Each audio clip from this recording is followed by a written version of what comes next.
ಏನ್ ಮಾಡ್ತಿದ್ದೀರಾ ಟಿಫಿನ್? ನಾನು ಇವತ್ತು ಪಾಲಕ್ ರೈಸ್ ಮಾಡ್ತಾ ಇರೋದು. ಈ ಕಡೆ ನೋಡಿ. ಪಾಲಕ್ ರೈಸ್ ಮಾಡ್ತಾ ಇದ್ದೀನಿ. ಆಯ್ತಾ? ಈಗ ನಾನೇನ್ ಮಾಡಿದ್ದೀನಿ ಇದ್ರೊಳಗೆ ತೋರಿಸಿ, ಅದು ಏನೇನು ಹಾಕಿದ್ದೀರಾ? ಈಗ ನೋಡಿ, ಇದ್ರೊಳಗಡೆ ನಾನೇನ್ ಮಾಡ್ಕೊಂಡಿದ್ದೀನಿ ಅಂದ್ರೆ ಪಾಲಕ್ ಸೊಪ್ಪನ್ನ ಹಾಕೊಂಡಿದ್ದೀನಿ, ಜೊತೆಗೆ ಮೆಣಸಿಕಾಯಿ ಹಾಕಿದ್ರೆ ಸಪ್ರೇಟ್ ಆಗಿ ರುಬ್ಬೋದಕ್ಕಿಂತನೂ ಇದ್ರೊಳಗಡೆ ಇದಾಗ್ಲಿ ಅಂತ ಅಂದ್ಬಿಟ್ಟು ರುಬ್ಲಿ ಅಂತ ಅಂದ್ಬಿಟ್ಟು ಇದ್ರೊಳಗೆ ಹಾಕೊಂಡಿದ್ದೀನಿ ನಾನು. ಆಯ್ತಾ? ಈಗ ಇದನ್ನ ಚೆನ್ನಾಗಿ ಅಂದ್ರೆ ತುಂಬಾ ನುಣ್ಣಗೆ ರುಬ್ಕೊಂಡು ಅದ್ರ ಜೊತೆಗೆ ಒಂದು ಸ್ವಲ್ಪ ಇದು ಏನು ಸಾಂಬಾರ್ ಸೊಪ್ಪು ಮತ್ತೆ ಪುದೀನ ಇರುತ್ತೆ, ಅದನ್ನ ಹಂಗೆ ಹಾಕೋತೀನಿ. ಅದೇನ್ ಬೇಕಾಗಿಲ್ಲ, ಅಂದ್ರೆ ಅರೋಮಾ ಇರ್ಲಿ ಅಂತ. ಅಂದ್ರೆ ರುಬ್ಬಿದ್ರೆ ಅರೋಮಾ ಇರಲ್ಲ, ಟೇಸ್ಟ್ ಇರುತ್ತೆ, ಟೇಸ್ಟು ಬರುತ್ತೆ, ಬಟ್ ಅರೋಮಾ ಇರಲಿ ಅಂದ್ಬಿಟ್ಟು ಪುದೀನ ಮತ್ತು ಧನಿಯಾ ಸೊಪ್ಪು. ಆಯಿತಾ? ನಾನು 2 ಬೆಳ್ಳುಳ್ಳಿ ತೊಗೋತಾ ಇದ್ದೀನಿ. 2 ಬೆಳ್ಳುಳ್ಳಿನ ರುಬ್ಕೋತೀನಿ. ಯಾಕಂದರೆ ನಾನು 2 ಬೆಳ್ಳುಳ್ಳಿ ಜೊತೆಗೆ ಇನ್ನೊಂದು ಸ್ವಲ್ಪ ಒಂದು ಚಿಕ್ಕದಾದಷ್ಟು ಶುಂಠಿನೂ ಹಾಕೋತೀನಿ. ಶುಂಠಿ ಹಾಕ್ಕೊಂಡು ಇದೆಲ್ಲ ಪ್ರಿಪ್ರೇಷನ್ ಮಾಡ್ಕೋತೀನಿ ನಾನು. ಪ್ರಿಪ್ರೇಷನ್ ಮಾಡ್ಕೊಂಡು ಆದಮೇಲೆ ಮತ್ತೆ ನಾನು ನಿಮಗೆ ಏನು ಯಾವ ಥರ ಪ್ರೊಸೀಜರ್ ಇರುತ್ತೆ ಅದನ್ನು ನಿಮಗೆ ಹೇಳ್ಕೊಡ್ತೀನಿ. ಮೇಡಮ್ ಏನಂದರೆ ಇವತ್ತು ಆ್ಯಕ್ಚುಲಿ ಫಸ್ಟ್ ಎಣ್ಣೆ ಹಾಕೊಂಡ್ಮೇಲೆ ಸ್ವಲ್ಪ ಇದು ಲೈಕ್ ಒಂದು ಪಲಾವ್ ಎಲೆ, ಲವಂಗ 2, ಆಮೇಲೆ ಏಲಕ್ಕಿ 2, ಮರಾಠಿ ಮೊಗ್ಗು ಹಾಕೊಂಡಾದ್ಮೇಲೆ ಸ್ವಲ್ಪ ಎಲ್ಲ ಅದ್ರಲ್ಲಿ ಕರೆದ್ಬಿಟ್ಟು ಈರುಳ್ಳಿ ಹಾಕ್ಕೊಂಡಿದ್ದೀನಿ, ಹೆಚ್ಚಿರೋದು ಸ್ಪೈಸ್ ಮಾಡಿರೋದು, ಪೀಸಸ್ ಮಾಡಿರೋದು, ಜೊತೆ ಟೊಮೊಟೊ ಹಾಕ್ಕೊಂಡಿದ್ದೀನಿ, ಬೆಳ್ಳುಳ್ಳಿ ಮತ್ತು ಶುಂಠಿ ಹಾಕ್ಕೊಂಡು, ಜೊತೆಗೆ ಏನು ಅಂತಂದರೆ ಇದು ಸಾಂಬಾರು ಸೊಪ್ಪು ಸ್ವಲ್ಪ ಪುದೀನ ಹಾಕ್ಕೊಂಡು ಈಗ ಅದನ್ನು ಬಾಸ್ಕೊತಾಯಿದ್ದೆ.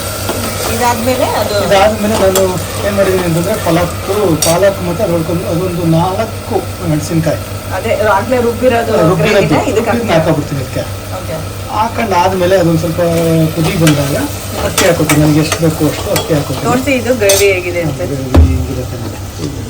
ಈ ಥರ ರುಬ್ಕೊಂಡಿದ್ದಾರೆ. ಇದೆಲ್ಲ ಫುಲ್ ಗ್ರೀನೇ ಇರುತ್ತೆ, ಸ್ವಲ್ಪ ಬೇರೆ ಯಾವುದೇ ಇದಿಲ್ಲ, ಸ್ವಲ್ಪ ಅಂತ ಬರೋದೇ ಇಲ್ಲ. ನೋಡಿ ಈಗ ಹಾಕ್ತೀನಿ, ಸ್ವಲ್ಪ ಇದನ್ನು ಹಾಕ್ತೀನಿ. ಎಷ್ಟು ಚೆನ್ನಾಗಿ ಬಂದಿದೆ ಗ್ರೀನ್. ಇದು ಬರೀ ಗ್ರೀನೇ ಇರುತ್ತೆ. ಸಿಂಕಿಗೆ ಹಾಕ್ಬಿಡಿ, ಸಿಂಕಿಗೆ ಹಾಕ್ತೀನಿ. ಸ್ವಲ್ಪ ಇದರಲ್ಲಿ ಇದಿದೆ, ಅದನ್ನ ಒಂಚೂರು ನೀರು ಹಾಕೊಂಡು. ಇದು ಫುಲ್ ಗ್ರೀನ್ ಗ್ರೇವಿ ತರ ಬರುತ್ತಾ? ಗ್ರೀನೇ ಬರೋದು, ಗ್ರೀನ್ ರೈಸೇ ಗ್ರೀನ್. ಪಾಲಕ್ ಅಂದ್ರೆ ಗ್ರೀನ್ ಅಷ್ಟೇ, ಪಾಲಕ್ ಅಂದ್ರೆ ಗ್ರೀನ್ ಹಂಗೆ ಬರುತ್ತೆ, ತುಂಬ ಚೆನ್ನಾಗಿ ಬರುತ್ತೆ. ಇದು ಕುದಿ ಬರ್ಬೇಕಾ?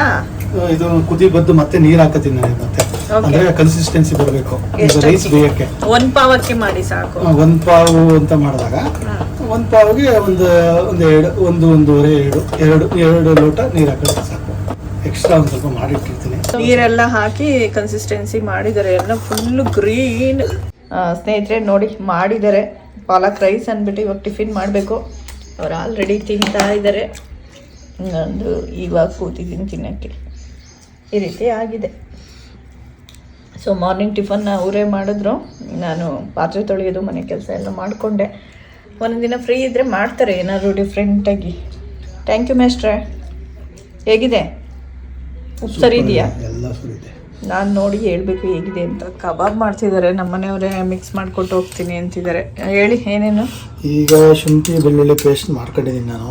ಓಕೆ, 1 ಸ್ಪೂನ್ ಹಾಕ್ತಾ ಇದ್ದೀನಿ. ಸಣ್ಣಕ್ಕೆ ರುಬ್ಕೊಂಡಿದ್ದೀರಾ? ಸಣ್ಣಕ್ಕೆ ರುಬ್ಕೊಂಡಿದ್ದೀನಿ. ಜೊತೆಗೆ ನೋಡಿ ಇಲ್ಲಿ ಮೊಟ್ಟೆ ಇದು ಮಾಡ್ಕೊಂಡಿದ್ದೀನಿ. ಮೊಟ್ಟೆ ಹೆಂಗೆ ಅಂತಂದ್ರೆ ಎಲ್ಲೋ ಬೇಡ ಅಂತ, ಅದು ತುಂಬ ಇದಾಗತ್ತೆ ಅಂತ ಬರೀ ವೈಟ್ ಮಾತ್ರ ಹಾಕ್ತೀನಿ ಅದಕ್ಕೆ. ಆ ಥರ ಎಗ್ ವೈಟ್ ಮಾತ್ರ. ಒಂದಾ ಸಾಕಾ? ಅಷ್ಟಕ್ಕೆ ಸಾಕು. ಇನ್ನೊಂದು ಹಾಕೋತೀರಾ? ಬೇಡ. ಮೊಸರು ತಗೊಂಡಿಲ್ಲ? ಮೊಸರು ಬೇಡ. ಏಕೆ? ಮೊಸರು ಹಾಕ್ಬೇಡ. ಆಯಿತಾ? ಅದಾದಮೇಲೆ ಒಂದು ಉಪ್ಪು ಅದರಲ್ಲೂ ಇರುತ್ತೆ ನೋಡೋಕ್ಕೆ, ಅದಕ್ಕೆ ಸ್ವಲ್ಪ ಉಪ್ಪು ಹಾಕೋದು. ಓಕೆ. ಆಮೇಲೆ ನಾನು ಇದಕ್ಕೆ ಕಬಾಬ್ ಪೌಡರ್ ಹಾಕ್ತಾಯಿದ್ದೀನಿ. ಜೊತೆಗೆ ಒಂದು ಸ್ವಲ್ಪ ಕಲರ್ ಚೆನ್ನಾಗಿ ಬರಲಿ ಅಂತ. ಇದೇನು ಚಿಕನ್ ಒಂದು 300 ಗ್ರಾಮ್ಸ್ ಅಷ್ಟಿದೆ ಅನ್ಸುತ್ತೆ? 300 ಗ್ರಾಮ್ ಇದೆ. ಒಂದು ಸ್ವಲ್ಪ ಖಾರ ಪುಡಿ, ಯಾಕೆಂದರೆ ಒಂದು ಸ್ವಲ್ಪ ಕಲರ್ ಬರಲಿ ಅಂತ. ಓಕೆ. ಆಮೇಲೆ ಸ್ವಲ್ಪ ಕ್ರಿಸ್ಪಿ ಬರಲಿ ಅಂತ ಸ್ವಲ್ಪ ನೋಡಾಕಳಿ. ಕಾರ್ನ್ಫ್ಲವರ್. ಮೊಸರು ಹಾಕೋಣಲ್ವ ನೀವು? ಇಲ್ಲ, ನಿಂಬೆಹಣ್ಣು ಆಮೇಲೆ ಕೊನೆಗೆ ಸ್ವಲ್ಪ ಎಲ್ಲ ಇದಾದಮೇಲೆ ಮ್ಯಾರಿನೇಟ್ ಆದಮೇಲೆ ಎಣ್ಣೆ ಬಿಡೋ ಟೈಮಿಗೆ ಸ್ವಲ್ಪ ನಿಂಬೆಹಣ್ಣು ಹಾಕ್ಬಿಟ್ಟು ಎಣ್ಣೆ ಬಿಡೋದು. ಸಾಕಾಗುತ್ತೆ. ಕರಿಬೇವು ಏನಾರು ಹಾಕ್ತೀರಾ? ಕರಿಬೇವು ಆಮೇಲೆ ಎಲ್ಲ ಮ್ಯಾರಿನೇಟ್ ಆದಮೇಲೆ ಮೇಲೆ ಹಾಕ್ಕೊಳ್ಳೋದು. ಬೇಕು ಅಂದರೆ ಹಾಕೋಬೋದು. ಇಷ್ಟೆಲ್ಲ ಕಲಿಸ್ತೀರಾ ಈಗ? ಇದೆಲ್ಲ ಕಲಿಸೋದು ಅಷ್ಟೇ. ನೀವು ಕಲಸಿಟ್ಟು ಫ್ರಿಜ್ಜಿಗೆ ಇಟ್ಬಿಟ್ಟು ಹೋಗಿ ನನ್ನ ಮಧ್ಯಾಹ್ನ ಬೇಕಾದಾಗ ಹಾಕೊಳ್ತೀನಿ. ಸೊ ಮೇಷ್ಟ್ರು ಒಂದು ಬೀಗ್ರೂಟ ಫಂಕ್ಷನ್ ಇದೆ, ಅದನ್ನು ಅಟೆಂಡ್ ಮಾಡೋಕ್ಕೆ ಹೋಗ್ತಿದ್ದಾರೆ. ಸೊ ನಾನು ಮನೆಯಲ್ಲಿ ಕಬಾಬ್ ಮಾಡ್ಕೊಂಡು ತಿಂತೀನಿ. ಸಂಜೆ ಬಂದಾಗ ಅವ್ರಿಗೂ ಹಾಕ್ಕೊಡ್ತೀನಿ. ಇದು ಈ ಕಲರ್ ಹಿಂಗಿದೆ. ಸ್ವಲ್ಪ ಹೊತ್ತು ಮ್ಯಾರಿನೇಟ್ ಆದ್ಮೇಲೆ ತುಂಬ ರೆಡ್ ಕಲರ್ ಬರುತ್ತೆ, ಚೆನ್ನಾಗಿ ಬರುತ್ತೆ. ನಾವು ಅರ್ಕಲು ಕೂಡಲ್ಲಿ ಒಂದು ಪುಡಿ ತಂದು ಮಾಡ್ತಾ ಇದ್ವಲ್ಲ, ಕಬಾಬ್ ಪುಡಿ, ಅದು ತುಂಬ ಚೆನ್ನಾಗಿರ್ತಿತ್ತಲ್ವ? ಆ ಕಡೆ ಹೋದಾಗ ಯಾವಾಗ ತರಬೇಕು. ನಾವು ಹಾಸನಿಗೆ ಶಿಫ್ಟ್ ಆದಮೇಲೆ ಆ ಕಡೆ ಹೋಗೋದೆಲ್ಲ ಕಮ್ಮಿ ಆಯ್ತಲ್ಲ. ಮುಂಚೆ ರಾಮನಾಥ್ಪುರದಲ್ಲಿದ್ದಾಗ ಅಲ್ಲಿ ತರ್ತಾ ಇದ್ವಿ. ಚೆನ್ನಾಗಿರ್ತಿತ್ತು. ಒಂದ್ಸಲ ವಿಡಿಯೋನು ಮಾಡಾಕಿದ್ವಿ ಅಲ್ವಾ, ಚೆನ್ನಾಗಿ ರೆಸ್ಪಾನ್ಸ್ ಬಂದಿತ್ತು ವಿಡಿಯೋ ಬ್ಲಾಗ್ಸ್ ಅಲ್ಲಿ. ಯಾರೋ ಒಬ್ರು ಕಮೆಂಟ್ ಮಾಡಿದ್ರು ಅವು ಅಂಗಡಿ ಹೆಸರೇನು. ಹೌದೌದು, ಸಾಕು ಅನ್ಸುತ್ತೆ ಖಾರ. ಕುಕ್ಕಿಂಗ್ ಎಲ್ಲ ತುಂಬ ಚೆನ್ನಾಗಿ ಮಾಡ್ತಾರೆ ನಮ್ಮ ಮೇಷ್ಟ್ರು. ಫ್ರೀ ಇದ್ರೆ ಅಷ್ಟೇ ಅವರು ವಿಡಿಯೋಗೆ ಸಿಗೋದು, ನಿಮಗೆ ಯಾವಾಗಲೂ ಸಿಗಲ್ಲ. ಇವತ್ತು ಹೋಗಿಲ್ಲ, ಹಂಗಾಗಿ ಫಂಕ್ಷನ್ ಇದೆ ಅಂತ ಉಳ್ಕೊಂಡ್ರಲ್ಲ, ಹಂಗಾಗಿ ರೆಡಿ ಮಾಡ್ತೀರಿ ರೀ. ಬರೀ ಪೀಸೇ ಕಾಣ್ತಾ ಇದೆ, ಇಟ್ಟು ಬೈಂಡಿಂಗ್ ಆಗಿಲ್ಲ. ಇನ್ನೊಂದು ಸ್ವಲ್ಪ ಕಾರ್ನ್ಫ್ಲವರ್ ಹಾಕಡಿ ಇನ್ನೊಂಚೂರು. ಇದೇನು ಪ್ರಾಪರ್ ಕುಕಿಂಗ್ ಬ್ಲಾಗ್ ಅಲ್ಲ, ಜಸ್ಟ್ ಏನು ನಡೀತಿದೆ ಡೈಲಿ ಬ್ಲಾಗಲ್ಲಿ ತೋರಿಸ್ತಿದ್ದೀನಿ ಅಷ್ಟೇ. ಏನಾಗುತ್ತೆ ಅಂದರೆ ಸ್ವಲ್ಪ ಹೊತ್ತು ಮ್ಯಾರಿನೇಟ್ ಆದಮೇಲೆ ಮತ್ತೆ ಇನ್ನೊಂದ್ಸಲಿ ತೋರಿಸಿ ಬೇಕಿದ್ರೆ ತುಂಬ ಚೆನ್ನಾಗಿ ಕಲರ್ ಬಂದಿರುತ್ತೆ. ಕಲರ್ ಇರಲಿ, ಬೈಂಡಿಂಗ್ ಹಾಕಿ. ಬೈಂಡಿಂಗ್ ಆಗುತ್ತೆ. ಎಲ್ಲಿ ಬೈಂಡಿಂಗು? ಚಿಕನ್ ಎಲ್ಲ ಹಂಗೆ ಕಾಣ್ತಾ ಇದೆ, ಕೋಟೆ ಆಗಿಲ್ಲ. ಏನು ಬಿಟ್ರಲ್ಲಿ ಏನು ಒಂಚೂರು ಚೆನ್ನಾಗೂ ಬರಲ್ಲ. ಚಿಕನ್ ಫುಲ್ ಕೋಟ್ ಆಗಬೇಕು. ನೀನು ಒಂದು ಚಿಟ್ಕಿ ಹಾಕಿರಿ, ಎಲ್ಲಿ ಬೈಂಡ್ ಆಗುತ್ತೆ? ಚಿಕನ್ ಜಾಸ್ತಿ ಇದೆ, 2 ಪ್ಯಾಕೆಟ್ ತರಬೇಕು ಕಬಾಬ್ ಪೌಡರ್.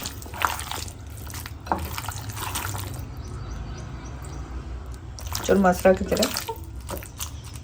ಮೊಸರು ಹಾಕಿದ್ರೆ ಎಣ್ಣೆ ಒಳಗಡೆ ಬೇಯಕ್ಕೆ ತಗೊಳ್ಳದೆ ಮೊಸರು ಹಾಕಬಾರ್ದು. ಬಟ್ ಆ್ಯಕ್ಚುಲಿ ನಾನು ನೋಡಿದ್ನಲ್ಲ, ನಾನು ಸ್ವಲ್ಪ ಟೇಸ್ಟ್ ನೋಡಿದೆ, ತುಂಬ ಚೆನ್ನಾಗಿ ಬಂದಿದೆ. ಎತ್ತಿಡ್ಲ ಸಾಕಾ? ಮುಗೀತಾ? ಹಸಿಮೆಣ್ಸಿಕಾಯಿ ಅಂತಕ್ಕೆ ಇಲ್ಲಿ ಚೆನ್ನಾಗಿರುತ್ತೆ. ಇದನ್ನು ಚೆನ್ನಾಗಿ ಮಾಡ್ಕೊಂಡ್ರೆ ಅದಕ್ಕೊಂದು ಸ್ವಲ್ಪ ಚೆನ್ನಾಗಿ ಖಾರ. ಅವ್ರು ಏನೇನೋ ಮಾಡ್ತಾರೆ ಫ್ರೆಂಡ್ಸ್. ಇದನ್ನ ಹಂಗೆ ಏನಾದ್ರು ಒಗ್ಗರಣೆ ಹಸಿಮೆಣ್ಸಿಕಾಯಿ ಹಾಕ್ಬಿಟ್ರೆ ಸಿಡಿಯುತ್ತೆ ಅಷ್ಟೇ. ಏನಾಗಲ್ಲ ನೋಡಿ, ಹಾಕುವಾಗ ತೆಗೆದಿಟ್ಕೋಬೇಕು. ಈಗ ಸುಮ್ಮನೆ ಬೆರೆಸಿಡ್ತಿದ್ದಾರೆ ಅಷ್ಟೇ. ಇವ್ರದ್ದು ಏನಾದ್ರು ಒಂದು ಹಿಂಗೆ ಎಕ್ಸ್ಟ್ರಾ ಕಿತಾಪತಿ ಇರುತ್ತೆ ಕುಕ್ಕಿಂಗ್ ಮಾಡುವಾಗ. ಅವ್ರ ವರ್ಷನೂ ಒಂದು ಏನಾರು ಆ್ಯಡ್ ಮಾಡಿಬಿಟ್ಟಿರ್ತಾರೆ. ನೋಡಿ ಸ್ನೇಹಿತರೆ, ನನ್ನ ಗಂಡ ಕಲಿಸಿರೋ ಚಿಕನ್ ಕಬಾಬ್ ಹೇಗಿದೆ ಅಂತ. ಮಿಕ್ಕಿದ್ದೇನು ಸ್ವಲ್ಪ ಚಿಕನ್ ಇದೆ, ಇದನ್ನು ಸಂಜೆ ಮೇಲೆ ಮಾಡ್ಕೊಂಡ್ರಾಗುತ್ತೆ ಅಂದ್ಬಿಟ್ಟು ಫ್ರೀಝರ್ಗೆ ಹಾಕಿಡ್ತಾ ಇದ್ದೀನಿ. ಸೊ ಇದು ಫ್ರೀಝರಲ್ಲಿ ಸ್ಟೋರ್ ಮಾಡೋ ಟಪ್ಪರ್ ವೇರ್ ಬಾಕ್ಸ್ ಇದು. ಸೊ ಹಾಕಿಟ್ಟಿದ್ರೆ ನೀಟಾಗಿರುತ್ತೆ. ಎತ್ತಿಡ್ತಾ ಇದ್ದೀನಿ. ಬೆಳಿಗ್ಗೆ ಪಾತ್ರೆ ತೊಳೆಯುವಾಗ ಈ ಸ್ಟ್ಯಾಂಡೆಲ್ಲ ಮತ್ತೆ ನೀಟಾಗಿ ತೊಳೆದ್ಬಿಟ್ಟು ರೀಅರೇಂಜ್ ಮಾಡಿದ್ದೀನಿ. ಎಣ್ಣೆದು ಕ್ಯಾಟಲೆಲ್ಲ ಅದು ಮುಟ್ಟಿ ಎಲ್ಲ ಎಣ್ಣೆ ಎಲ್ಲ ಇದಾಗಿರುತ್ತಲ್ವ. ಸೊ ಅದನ್ನು ನೀಟಾಗಿ ತೊಳೆದ್ಬಿಟ್ಟು ಮತ್ತೆ ಡಂಪ್ ಮಾಡಿ ಇಟ್ಟಿದ್ದೀನಿ. ಕಾಫಿ ಮಗ್ಸು ಇದು ಐಕ್ಯದಲ್ಲಿ ತಂದದ್ದು ನಾನು. ಸೊ ಉಪ್ಪು, ಅರಳುಪ್ಪು ಪುಡಿ, ಉಪ್ಪು ಪಕ್ಕ ಹುಣ್ಸೆಹಣ್ಣು ಇಟ್ಟರು ಒಳ್ಳೇದಂತೆ. ಸೊ ಹಾಗಾಗಿ ಒಂದು ಗ್ಲಾಸ್ ಬಾಟಲ್ಗೆ ಹುಣ್ಸೆಹಣ್ಣು ಹಾಕಿಟ್ಟಿದ್ದೀನಿ. ಇನ್ನೊಂದು ಕಡೆನೂ ಇಟ್ಟಿದ್ದೀನಿ. ಸೊ ನೀರಂತೂ ಜಗ್ ಫಿಲ್ ಮಾಡಿಟ್ಟಿರ್ತೀನಿ, ಕುಕ್ಕಿಂಗೆಲ್ಲ ಬೇಕಾಗುತ್ತೆ ಅಂದ್ಬಿಟ್ಟು. ಈ ರೀತಿ ನೋಡಿ, ಈ ಜಾಗ ಎಲ್ಲ ಮುಂಚೆ ಎಲ್ಲ ಎಣ್ಣೆ ಸಿಡಿದ್ಬಿಟ್ಟು ಅಷ್ಟು ನೋಡೋಕೆ ಅಷ್ಟೆಲ್ಲ ಚೆನ್ನಾಗಿ ಕಾಣ್ತಿರ್ಲಿಲ್ಲ. ಕ್ಲೀನ್ ಮಾಡಿಬಿಟ್ಟು ಈ ರೀತಿ ಗ್ರೀನ್ ಕಲರ್ ಮ್ಯಾಟ್ ಬರುತ್ತಲ್ಲ, ಅದನ್ನು ಕಟ್ ಮಾಡಿಬಿಟ್ಟು ಇಷ್ಟ ಹಾಕಿದ್ದೀನಿ. ಈಗ ಎಷ್ಟು ಚೆನ್ನಾಗಿ ಕಾಣುತ್ತೆ ಅಂತ. ಅಲ್ಲೊಂದು ಮನಿ ಪ್ಲ್ಯಾಂಟ್ ಇಟ್ಟಿದ್ದೀನಿ. ಇದು ಬರ್ನಿ ಕುಟ್ನೇನು ಕಲೆಕ್ಷನ್ ಮಾಡೋದಂದ್ರೆ ನನಗೆ ತುಂಬ ಇಷ್ಟ. ಊರಲ್ಲೂ ಒಂದು 2-3 ಪೀಸ್ ಇಟ್ಟಿದ್ದೀನಿ ಅಟ್ಟದ ಮೇಲೆ. ಸೊ ಇದು ಎಲ್ಲಿಂದ ತಂದಿದ್ದು ಅಂದರೆ ಹಂಪಿಯಿಂದ ತಂದಿದ್ದು. ನಮ್ಮ ಅಪ್ಪಾಜಿ ಕೊಡಿಸಿದ್ದು. 350 ಆಗಿತ್ತು ಅನಿಸುತ್ತೆ. ನಮ್ಮಪ್ಪ ಬೈತಿದ್ರು ಅದು ಎಷ್ಟು ತೊಗೊತೀಯ ಅಂತ. ತೊಗೊಂಬಂದಿದ್ದೆ. ಹಳೆಬೀಡಲ್ಲೂ ಒಂದು ಸಲ ತೊಗೊಂಬಂದಿದ್ದೆ, ಅದು ಬಳಪದ ಕಲ್ಲಿಂದ ಹೊಡೆದೋಯ್ತು. ಆಮೇಲೆ ತುಂಬ ಗಟ್ಟಿ ಕಲ್ಲು ಬರುತ್ತಲ್ಲ, ಗ್ರಾನೈಟು, ಆ ಥರದ್ದು ಒಂದು ಇದೆ ಊರಲ್ಲಿ. ಆಮೇಲೆ ಅಲ್ಯೂಮಿನಿಯಮ್ದು ಸಹ ಒಂದಿದೆ ಕುಟ್ನೆ, ಅದು ಊರಲ್ಲಿದೆ. ಇನ್ನು ಇದು ದಾವಣಗೆರೆಗೆ ಹೋದಾಗ ಎಕ್ಸಿಬಿಷನಲ್ಲಿ ತೊಗೊಂಬಂದಿದ್ದೆ. ವೈಟ್ ಮಾರ್ಬಲ್ ಇರುತ್ತಲ್ಲ ಆ ಥರದ್ದು. ಇದ್ರದ್ದು ಕುಟ್ನೆ ಏನಿದೆ, ಇದನ್ನು ನಮ್ಮ ಎಷ್ಟು ಒಂದು 1-2 ವರ್ಷದ ಹಿಂದೆನೇ ಬೀಳಿಸಿ ಹೊಡೆದಾಕ್ಬಿಟ್ಟಿದ್ದಾರೆ.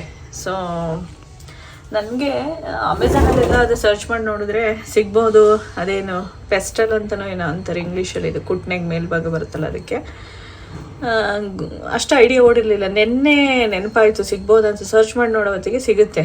ಸೊ ಒಂದು ಅಂದಾಜಲ್ಲಿ ಅದು ಸೈಜ್ ಆಗ್ಬೋದು ಅಂತ ಅಂದ್ಕೊಂಡು ಬುಕ್ ಮಾಡಿದ್ದೀನಿ. ಮೇ ಬಿ ನೆಕ್ಸ್ಟ್ ವೀಕು ಬಂದಾಗ ಯೂಸ್ ಮಾಡ್ಕೊಬೋದು. ತೆಗೆದು ಇಲ್ವಲ್ಲ ಎಸೆಯೋಣ ಅಂದ್ಬಿಟ್ಟು ಅಂದ್ಕೊತಿದ್ದೆ.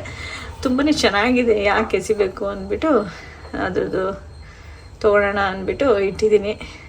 ಈ ರೀತಿ ಇದೆ.